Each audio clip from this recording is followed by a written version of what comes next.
ધોરણ 8 ગણિત chapter number 7 રાશિઓની તુલના સ્વાધ્યાય 7.3નો પ્રશ્ન 3 આજે હું તમને સમજાવવાનો છું.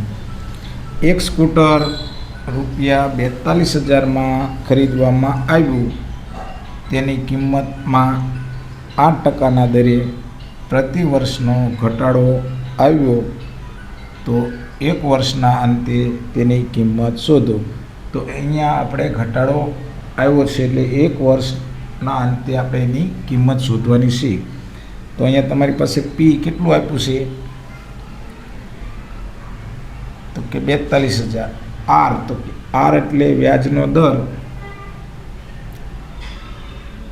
તો કે 8%. ટી અથવા એન સમય તો સમય છે તમારી પાસે અહીંયા આ એક વર્ષ. હવે તમારી પાસે અહીંયા ઘટાડો આવ્યો છે એટલે સૂત્ર પહેલાં લખો. તો અહીંયા એ એટલે વ્યાજ મુદ્દલ, અહીંયા પી ઘટાડો છે એટલે 1 ઓછા આરના છેદમાં 100 એન તો કે વર્ષ. હવે કિંમત મૂકો તો કે પી તમારી પાસે કેટલું હતું તો કે 42,000. 1 ઓછા આર કેટલો હતો તમારી પાસે તો કે 8% છેદમાં 100. એન કેટલો હતો તો કે 1 વર્ષ. તો કે અહીંયા આ 42,000 અહીંયા 100 એકા 100, 100માંથી 8 જાય તો કે 92ના છેદમાં 100 એન એટલે 1 વર્ષ. હવે અહીંયા આ 42,000 ગુણ્યા 92ના છેદમાં 100 અંશ અને છેદના સમાન પદ તો કે આ 2 શૂન્ય જશે. તો અહીંયા 420 ગુણ્યા આ 92 છે. તો અહીંયા 420 ગુણ્યા 92 કરવાના છે. સાઈડમાં ગુણાકાર કરો તો કે આ 420 ગુણ્યા 92.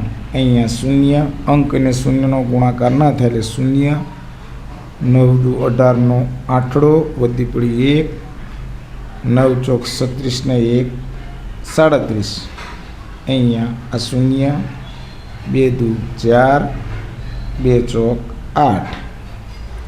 અહીંયા શૂન્ય 4, 16નો છગડો વધી 1, 8, અહીંયા 3.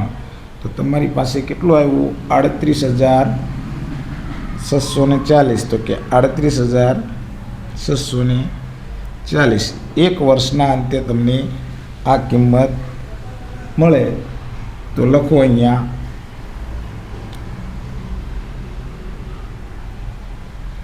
આમ એક વર્ષના અંતે સ્કૂટરની કિંમત